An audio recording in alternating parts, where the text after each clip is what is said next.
धूमचल मनोवयम गईं पत्ते मोक्षामि समय पाहोण मिणमोसो के विली भड़ियम।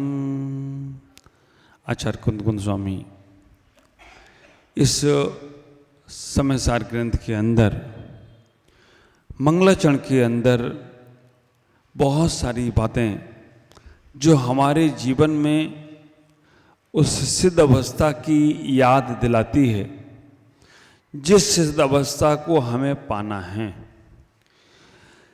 कैसा है वह सिद्ध अवस्था, कैसी है वो सिद्ध गति, कैसे हैं वो सिद्ध भगवान जो हम सबका लक्ष्य है।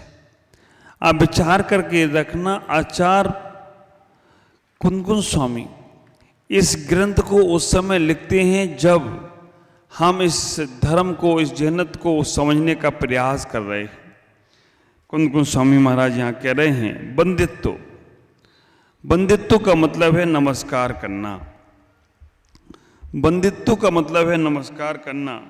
और नमस्कार कैसे कह दिया? उन्होंने कहा कि निश्चय से अगर आप नमस्कार करते हो तो विचार करके रखना, निश्चय से आप नमस्कार करते हो तो आप अपने आप को ही नमस्कार करते हो। आराध्य और आराधक भाव आप विचार करना, साध्य और साधक भाव, आराध्य और आराधक भाव, साध्य और साधक भाव, इनको समझें। आराध्य और आराधक अभी हमें दो लगते हैं। हम जो हैं आराधक हैं और जो वो हमारे भगवान हैं वो आराध्य हैं। साध्य और साधक, भगवान जो हैं वो साध्य हैं और हम जो हैं वो साधक हैं। ध्यान और ध्येय आप विचार करना, ध्याता और ध्येय। ध्याता हम हैं और ध्येय हमारे भगवान है। अभी ये दो का द्वंद्व आपके मन में चल रहा है और वास्तव में तभी तक चलेगा जब तक हमें स्वयं का जानकारी नहीं होगी। बंदित्व, आचार्य यहाँ कह रहे हैं मैं वंदना करता हूँ, और आराध्य और आराधक का जो भाव है वो हम अपने आप में ही घटित करेंगे। कभी तुमसे कहा जाए, जैसे कभी मैं बोल देता हूँ, आप सबकी जयकारा बोलते बोलते तो आप हाथ उठाते हो, और वह कुछ लोग नहीं उठाते कि भाई मैं नहीं जयकारा में हाथ उठाऊंगा, अपनी जय में मैं खुद ही हाथ उठाऊं। ख्याल करना, आप भव्य जीव हो और आप अपनी भली जयकारा में हाथ मत उठाओ, लेकिन आप अपने आप को नमस्कार करो, अपने आप को उस नमस्कार की योग समझो, अपने आप को पूज्य समझने का प्रयास करो। हो नहीं गए लेकिन समझो, क्योंकि हमें भी वो पूज्यता को प्राप्त करना है, हमें भी वो पूज्यता तक पहुंचने का प्रयास करना है। तो आचार्य यहाँ कर रहे हैं निश्चय से आराध और आराधक भाव जो निर्विकल्प समाधि में होता है, उस लक्षण का उस लक्षण को जो समझता है, आप विचार करना, उस लक्षण का रूप भाव नमस्कार है। आराध और आराधक जहाँ भाव एक ही में घटित हो जाए। हम वर्षों से भगवान की जो पूजाएं उपासनाएं कर रहे हैं, अगर इन पूजा उपासनाओं में हमें ये भाव आ जाए कि हम अपनी ही व्यवस्था कर रहे हैं, स्वार्थी है ना, जियो और जीने दो, पहले स्वयं का कल्याण बाद में पर का कल्याण। आप बोलो, जो स्वयं भूखा बैठा है वो दूसरे को कैसे भोजन कराएगा? हाँ, कोई मुनि महाराज आ जाए तो स्वयं भूखे रह के ही खिलाना, नहीं तो खाओ फिर खिलाओ, वो गड़बड़ मामला नहीं करना। मुनि महाराज आते हैं तो पहले आहार कराते हैं फिर, लेकिन संसार की अवस्थाएं, बहुत व्यवस्थाएं ऐसी हैं कि जो खुद बंधन से मुक्त नहीं हुआ वो दूसरों को कैसे बंधन से मुक्त कराएगा? जो खुद बंधा हुआ है वो दूसरे को बंधन से मुक्त नहीं करा सकता है। जो स्वयं नहीं कीचड़ से निकल पाया वो दूसरे को कैसे कीचड़ से निकालेगा? जो दीपक बुझा हुआ है वो कैसे बुझे दीपक को जलाएगा? आप विचार करके रखना, बुझा हुआ दीपक कभी कोई दीपक को जला नहीं सकता है। बंधन में पड़ा व्यक्ति कभी बंधन से मुक्त हो नहीं सकता है। कभी भी कीचड़ में फंसा आदमी कीचड़ को में फंसे आदमी को निकाल नहीं सकता है। तो हमें अपने जीवन में जब तक स्वयं नमस्कार करने की पद्धति नहीं आएगी, जब तक हम स्वयं को नहीं समझेंगे, तब तक हम भगवान को समझने का प्रयास भी करें तो भगवान को भगवान रूप में ही समझ पाएंगे। भगवान को स्वयं रूप में समझने की प्रक्रिया है समय सार में। हम अपने आप को कैसे उस भगवत सत्ता तक प्राप्त करा सकें, ये लक्ष्य निर्धारित कर रहा है। दो प्रकार का समय सार की चर्चा आती है, एक कार्य समय सार और एक कारण समय सार। कार्य समय सार और कारण समय सार में अंतर क्या है? कार्य समय सार जब तुम पूर्णता को प्राप्त हो गए, और कारण समय सार क्या है? जब तुम उस पूर्णता को प्राप्त होने के जो आयोजन कर रहे हो, उस पूर्णता को प्राप्त करने के लिए जो तुम संयोजन कर रहे हो, वो तुम्हारा कारण समय सार है। समय सार नाम सुनते ही आपके मनों में, दिलों में, दिमाग में ये बैठ जाता है, ये बहुत बड़े हौवे की चीज है, ये तो हमारे लिए है ही नहीं, ये तो सब हाँ है तो ऊपर की अनुभूति की चीज, लेकिन समझो तो आपको वहां तक जाना है, आपको वहां तक पहुंचना है। वैसे तो अगर समय सार में जो हम गहराई में उतरेंगे तो वो कहेंगे जाना कहाँ है, जा जा के तो हम संसार में आ गए, अब तो जो है सो हमें समझने का प्रयास करना है। तो यहाँ पर इतना ही कहने का प्रयास कर रहे हैं, आचार्य कहने का प्रयास कर रहे हैं कि आपको जो नमस्कार करना है, कार्य और कारण, कोई कार्य को हम पूर्ण करते हैं तो उस पूर्ण करने के लिए जो हम कारण करते हैं वो कारण है, और जब वो पूर्ण हो जाता है तो वो कार्य सफलता को प्राप्त हो जाता है। घर से निकले मंदिर तक आने के लिए, घर से निकले मंदिर तक आने के लिए हमने वो कार्य का मतलब है हमने मंदिर पहुंचने का लक्ष्य बनाया, मंदिर आने का लक्ष्य बनाया, विचार किया, संयोजन किया, मन में चिंतन किया, हमने विचार बनाया, लेकिन वो विचार बनाते ही कार्य की पूर्णता हो गई नहीं। उस कार्य को पूर्ण करने के लिए हम घर से निकलते भी हैं, और घर से निकलने के साथ ही हम वहां पहुंचने का प्रयास करते हैं। तो जो तुम्हारा कारण बना यहाँ तक, कोई गाड़ी से आता है, कोई पैदल आता है, कोई ऑटो से आता है, कोई वो टमटम चलता है उससे आता है, ये सब कारण है। लेकिन जैसे ही कारण पूरा हुआ तो कार्य अपने आप पूर्ण हो जाता है। हम इसको ऐसे समझने का प्रयास करें, हम भगवान को नमस्कार करने का प्रयास कर रहे हैं, यहाँ पर लक्ष्य, दृष्टि, भावना ये रखना है हमें कि हम भगवान को जो हम बाह्य रूप से नमस्कार कर रहे हैं वो निज भगवान को प्राप्त करने के लिए कर रहे हैं, निज को, आत्मा को परमात्मा बनाने के लिए कर रहे हैं। मोक्ष तत्व सूत्र ग्रंथ के मंगलाचरण में क्या कहा? मोक्ष मार्गस्य नेतारम भेतारम करम भोवृताम ज्ञातारम विश्व तत्वानाम वंदे तद्गुण लब्धे। हे भगवान, मैं आपको नमस्कार कर रहा हूं तो वंदे तद्गुण लब्धे, आपके गुणों की प्राप्ति को नमस्कार कर रहा हूं।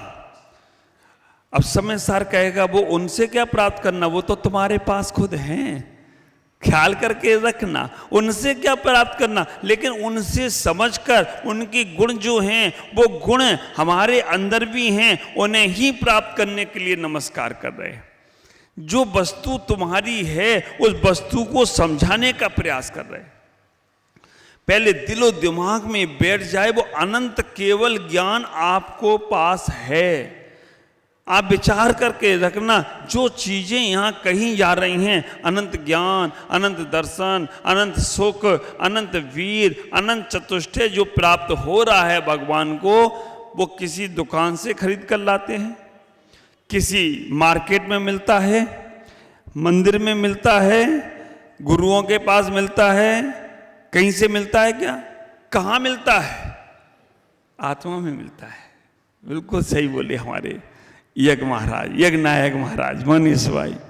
आत्मा में ही है, कहीं बाहर नहीं है। बाहर से तो जितना है वो विकल्प है, और उन विकल्पों में हम इतने उलझ गए हैं कि स्वयं के निर्विकल्प अवस्था पर ध्यान ही नहीं जा रहा है। जब भी प्राप्त होगा वो तुम्हें अनंत ज्ञान, अनंत दर्शन, अनंत सुख, अनंत वीर, अरे वो तो चलो छोड़ो, वो तो बहुत बड़ी चीज है। छोटा सा भी सुख अगर तुम्हें मिलता है तो दूसरे से संतावना तो मिल सकती है, लेकिन सत्य नहीं मिलेगा। दूसरे से तुम्हें सुख के साधन तो मिल सकते हैं, लेकिन सुख नहीं मिलेगा। सुख तो तुम्हें से ही मिलने वाला है।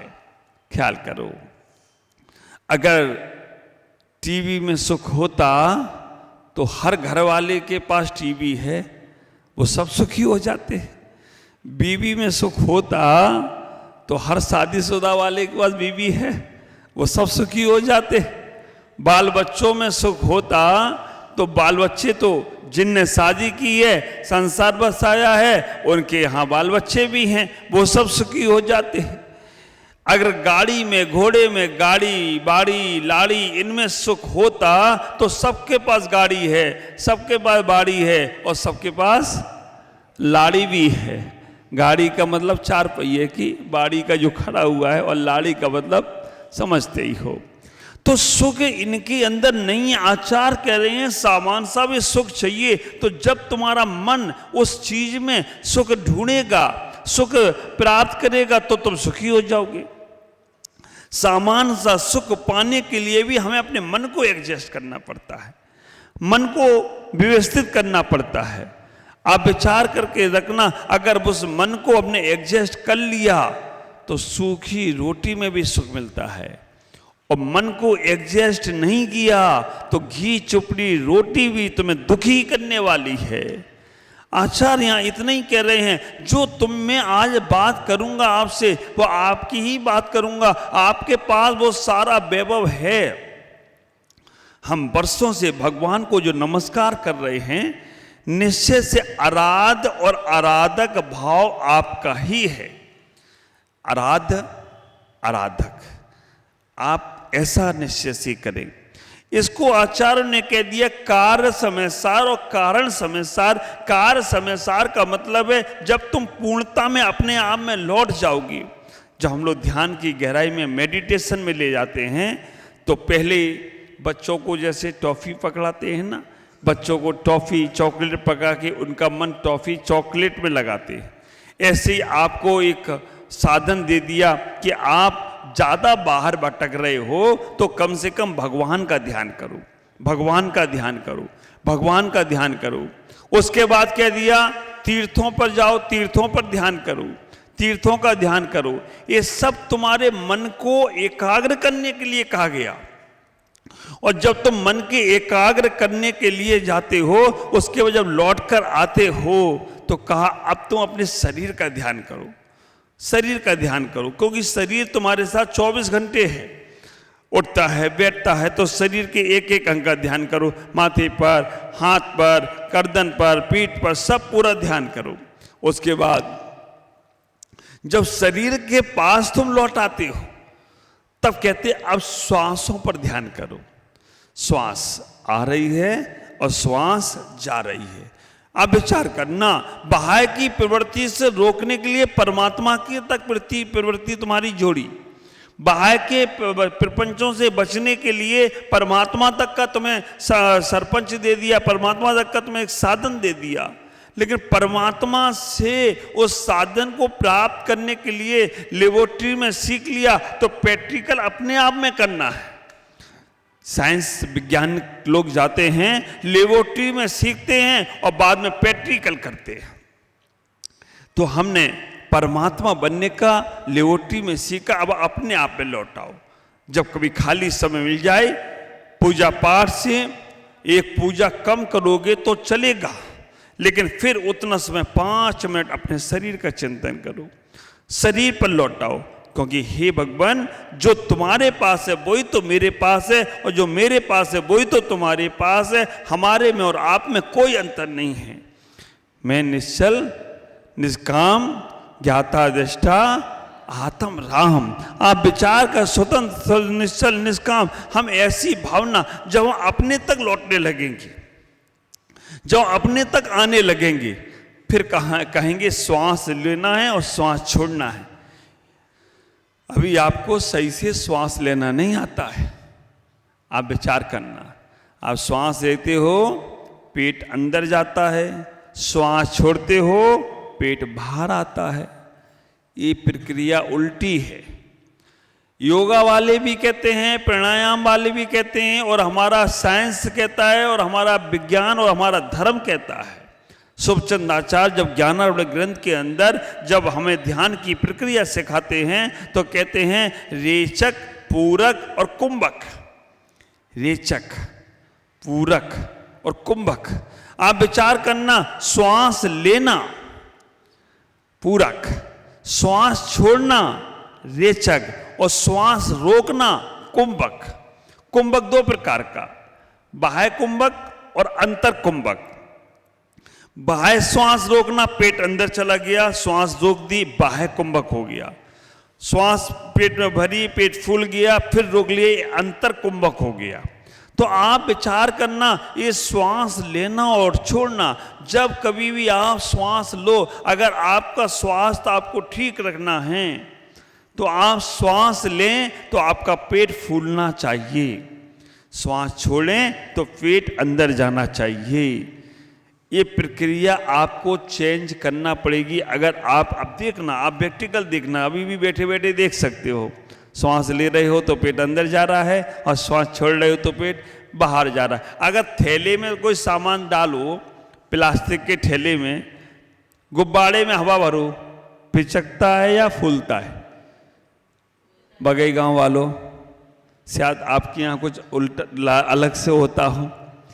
गुब्बारे में हवा भरोगे फूलेगा ना, नेचुरल प्रवृत्ति है। तो ऐसे ही श्वास लोगे तो हमारा पेट फूलना चाहिए। इसको आप ध्यान में लाओ।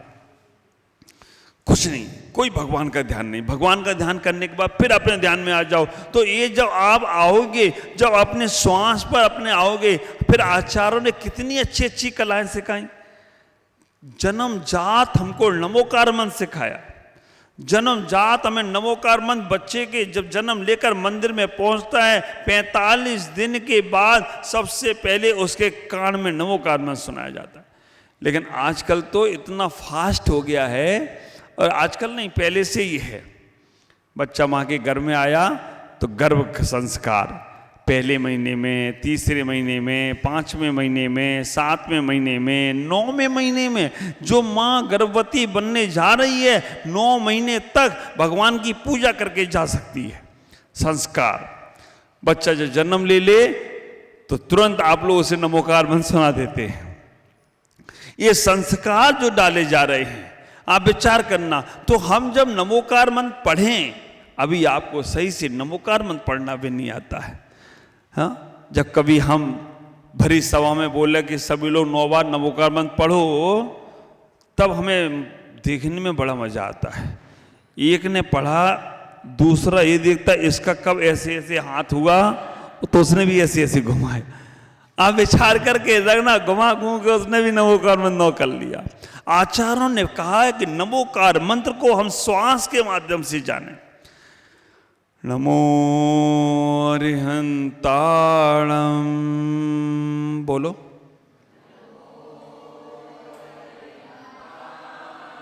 श्वास लेते हुए पेट फूलना चाहिए।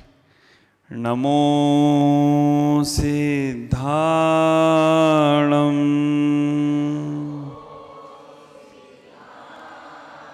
श्वास छोड़ते हुए पेट अंदर जाना चाहिए। नमो आयरियाणम,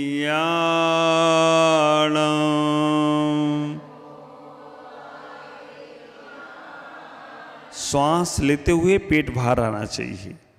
नमो अज्झायाणम,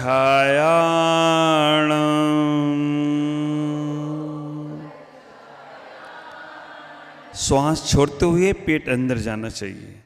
नमो लोए, श्वास लेते हुए पेट बाहर, नमो लोए, नमो लोए, पेट बाहर आना चाहिए। बस नमो लोए पे रुकना है, श्वास लेते हुए नमो लोए बोलना है बस। नमो लोए, श्वास छोड़ते हुए सव साहुड़म। ये 3 श्वास में एक बार नमोकार मंत्र का आप विचार करके रखना। हम अभी तक नमो एक श्वास में 9 बार पढ़ लेते हो, और आचार्य ने कहा है कि 3 श्वास में एक बार नमोकार मंत्र पढ़ना। कभी पढ़ा जीवन काल में? हाँ महाराज, अभी तो पढ़ा है, पहली बार अपने जीवन में आपके माध्यम से अभी तो मैंने पढ़ा है। 3 श्वासों, इतनी जल्दी है आदमी को कि 9 बार नमोकार मंत्र 27 श्वास में पढ़ना है। आप विचार करना, एक माला कितने समय में होती है आपकी नमोकार मंत्र की?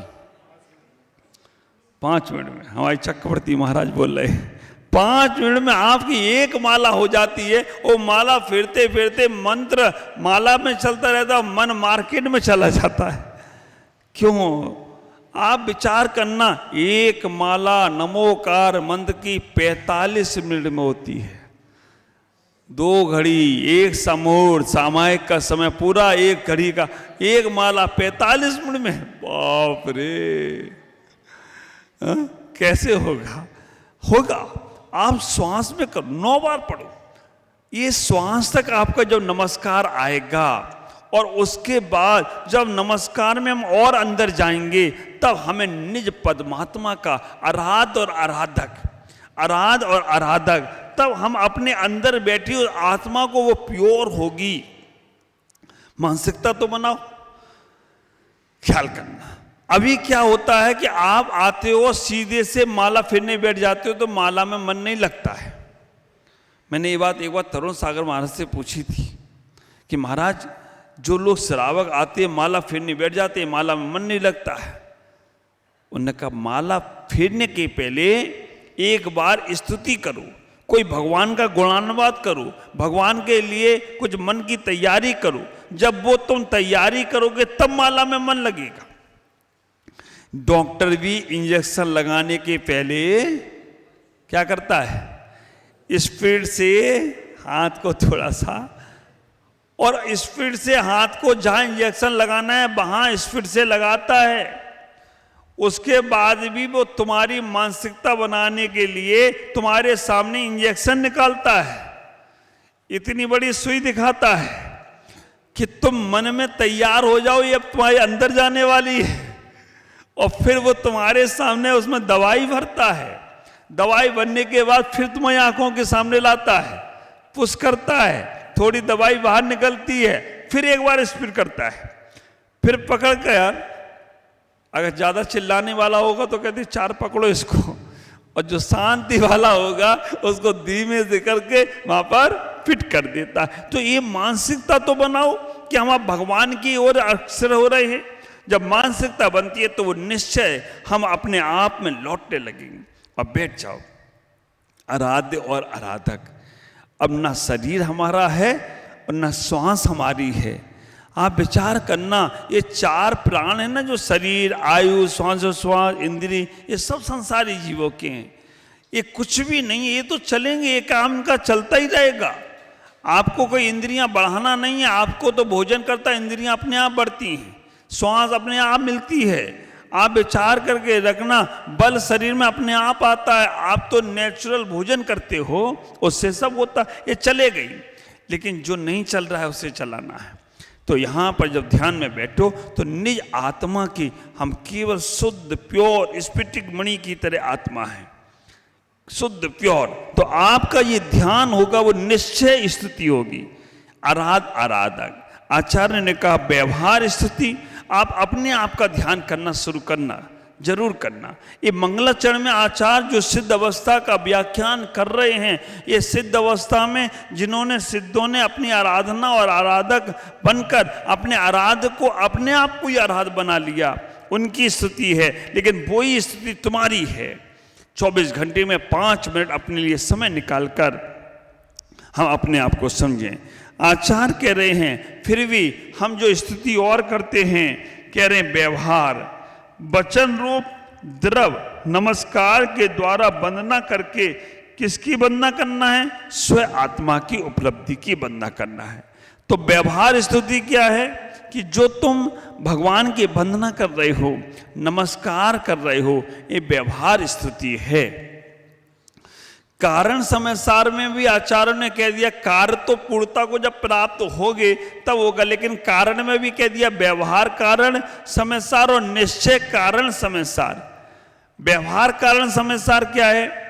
हम जो मूलाचार में पढ़ते हैं, भट्टिकार आचार्य ने जो बताया है, मुनियों के ग्रंथों में जो लिखा है, आप श्रावकों के लिए जो चर्या लिखी गई है, क्रिया लिखी गई है, श्रावकों का जो जीवन व्यवहार का है, पूजा पाठ करना, ये सब व्यवहार कारण हैं। और जब उस पूजा पाठ करने का मन बनाते हो, पूजा पाठ करने का विचार बनाते हो, तो वो सब निश्चय हो जाता है। निश्चय में विचार है, लेकिन निश्चय की अनुभूति को पाने के लिए हमें व्यवहार का अवलंबन लेना पड़ेगा। व्यवहार को छोड़ नहीं सकते।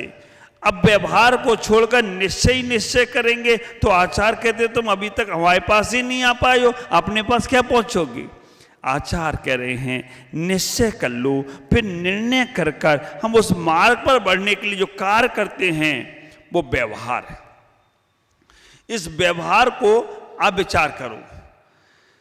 रास्ते में आप जा रहे हो, रास्ते में वहां एक पत्थर पर लिखा है कि यहां से गुवाहाटी 50 किलोमीटर, 200 किलोमीटर। वो पत्थर को पकड़ के बैठते हो या पत्थर से देखकर आगे बढ़ते हो?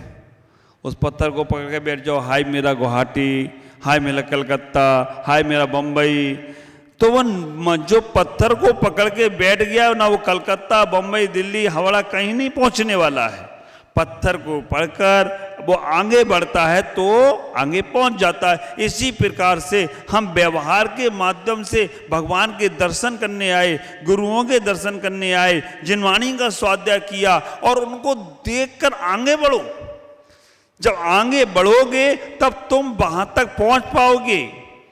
ख्याल करना, 4 पहियों की गाड़ी से संत और भगवंत के पास तो पहुंच सकते हो, लेकिन 4 पहियों की गाड़ी से नहीं, 3 पहियों की गाड़ी से उन जैसे तुम बन जाओ तो कोई आश्चर्य की बात नहीं है। 4 पहिए की गाड़ी चतुर्गति की गाड़ी है, उनसे तुम उन तक तो पहुंच सकते हो। 3 पहिए की गाड़ी रत्नात्रय की गाड़ी है। आपके तो मन में चला होगा 4 पहिए की बोला है तो महाराज हमारी मर्सिडीज गाड़ी खड़ी है, सफारी खड़ी है, वो 4 पहिए की है। और 3 पहिए का बोला है तो वो ऑटो रिक्शा खड़ा है 3 पहिए वाला। नहीं, 4 पहिए की गाड़ी चतुर्गति में भ्रमण करते हुए तुम भगवान तक तो पहुंच सकते हो, लेकिन जब तुम 3 पहिए की गाड़ी में सवार हो गए तो तुम भगवान बन जाओ तो कोई आश्चर्य की बात नहीं होगी। वो 3 पहिए की गाड़ी है रत्नात्रय की गाड़ी। रत्नात्रय की गाड़ी में एक बार तुम सवार हो जाओ तो तुम भगवान जैसे भी बन जाओगी। आप विचार करके रखना, हम व्यवहार, वंदना, स्तुति आदि करते, इसमें भी आचार्य ने एक और बात कह दी, द्रव्य स्तुति और भाव स्तुति। द्रव्य स्तुति और भाव स्थिति के अंतर्गत आचार्य यहां कह रहे हैं जो हमारा उठना और बैठना है।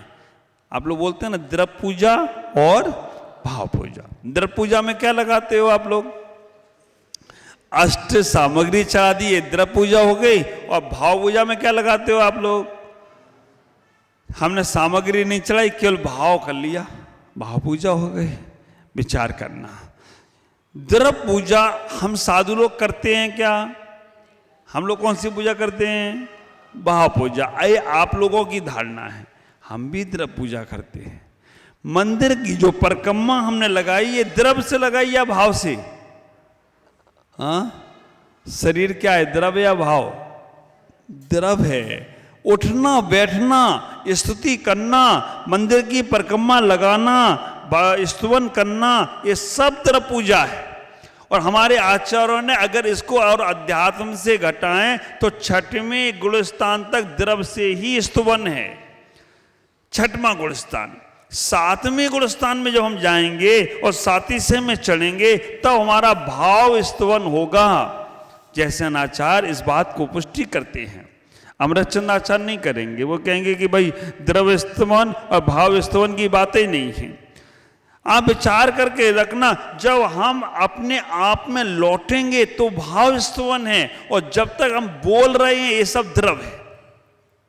सामग्री चढ़ाना ही द्रव नहीं है, हमारा पीछे उठाना, पीछे रखना, चलना फिरना, बोलना, ये सब द्रव है। हाँ, अब इसमें करना क्या है? केवल द्रव ही द्रव करते रहोगे तो बेटा नवग्रह से आगे ऊपर नहीं जा पाओगे। 16 स्वर्ग से ऊपर क्या है?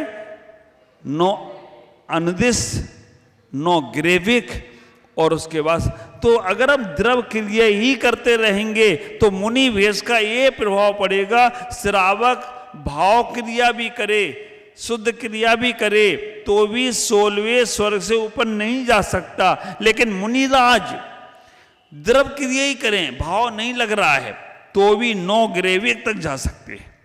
लेकिन 9 ग्रेविक जाकर बार बार संसार में ही आना पड़ेगा।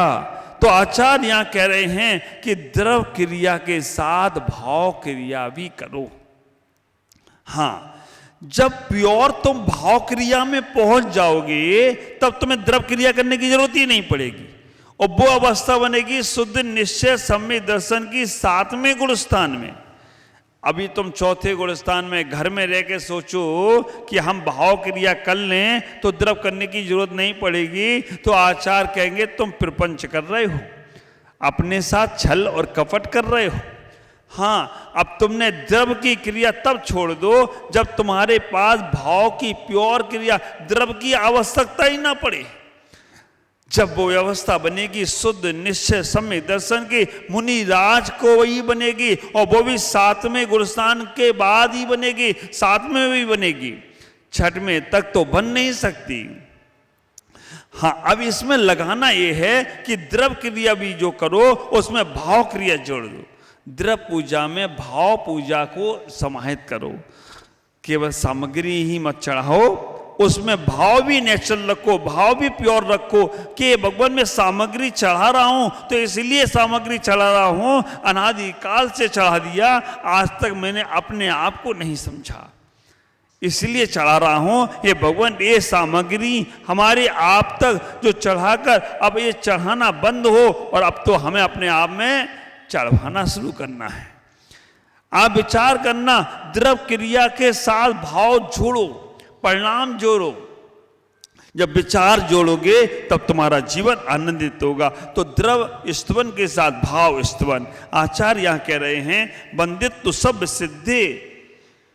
बंदित्व का मतलब है नमस्कार करना, सिद्ध गति को प्राप्त करना। सिद्ध गति कैसी है कह दिया गया। आचार्य कह रहे हैं ध्रुवम अचलम मनोवयम गई पत्ते, वो सिद्ध गति ध्रुव है, टंकोट की, उसे कोई हटा नहीं सकता, सुमेरु को कोई हिला नहीं सकता, ऐसी वो सिद्ध गति है। ध्रुवम अचलम, वो कभी चलायमान होने वाली नहीं है। अणुवम, आप विचार करके रखना, वो सिद्ध गति जो है वो ध्रुव है, अविनश्वर है, वो कभी नाश को प्राप्त नहीं होगी। भाव कर्म, द्रव कर्म और 9 कर्म रूप मल से रहित है। द्रव कर्म, भाव कर्म और 9 कर्म। भाव कर्म क्या है? राग और द्वेष की परिणति है, वो भाव कर्म है। अष्टकर्मों का समूह है, वो द्रव कर्म है। और 9 कर्म जो हमारा शरीर आदि है वो 9 कर्म इससे भी रहित हो गए हमारे सिद्ध भगवान की गति। अमलम, जो निर्मल है, जिसके पास कोई भी मल नहीं है। 5 प्रकार का जो संसार है, द्रव रूप संसार, भाव रूप संसार, क्षेत्र रूप संसार, काल रूप संसार और आप विचार करके रखना, द्रव, छेद, काल, भाव और भवरूप संसार, इन पांचों संसार से रहित हैं वो सिद्ध भगवान।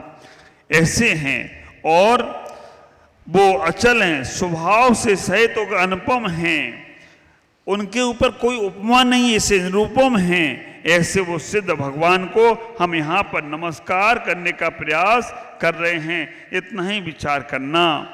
आचार्य कुंद स्वामी यहाँ से कहने का प्रयास कर रहे हैं, वो सिद्ध अवस्था तुम्हारी है, जिनके पास नए नए रोज अनुभव, अनुपम ऐसी अवस्था को जिन्होंने पा लिया कि अब वो दोबारा यहाँ नहीं आएंगे।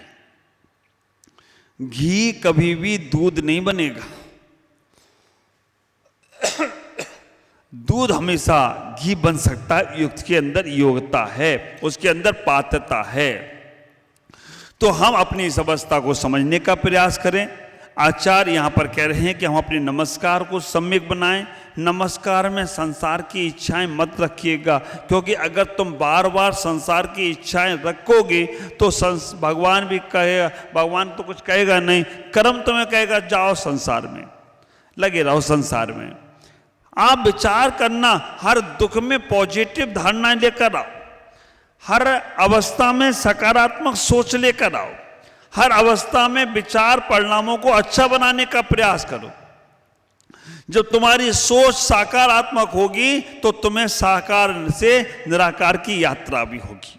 और अगर तुम संसार की सोच रखते रहे, नमस्कार करने के लिए जाओ तो भगवान से एक ही बार कहो। वैसे वो अवस्था तुम्हारी खुद की है, लेकिन फिर भी भगवान से कहो, भगवान मुझे तुम जैसा ही बनना है, हमें तुम्हें जैसा ही प्राप्त करना है। हमने ये संसार की क्रियाएं बहुत बार कर ली हैं, लेकिन जब तक तुम जैसा ना बनो ये क्रियाएं तो मेरी चलती रहें, लेकिन जैसे ही मैं आप जैसा बन जाऊंगा मैं क्रिया छोड़ दूंगा, मैं संसार की प्रवृत्तियों को समाप्त कर दूंगा। ऐसी अवस्था हमारे अंदर प्राप्त हो, ऐसी अवस्था को हम प्राप्त हों, अनंत अनंत सिद्ध परमेष्टि हो गई।